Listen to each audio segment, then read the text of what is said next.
謝特區政府頒予本會嘅文化功績勳章。本會同仁咧非常開心，同埋咧感謝先輩們咧打好個基礎，街坊鄰里咧大力支持，社會人士咧出錢出力，本會能夠連續以利酬神咧個活動咧係多得會內堅持做好每一年嗰個活動。首先多謝特區政府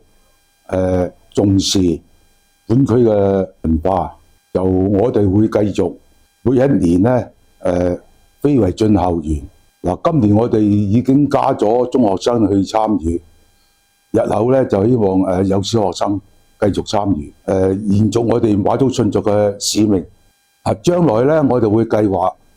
推廣馬祖文化，會邀請海外4地個專家學者討論和發展馬祖信俗文化。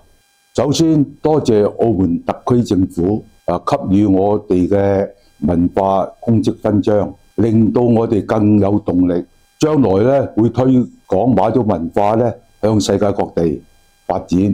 令到世界各地認識澳門嘅馬祖信俗文化。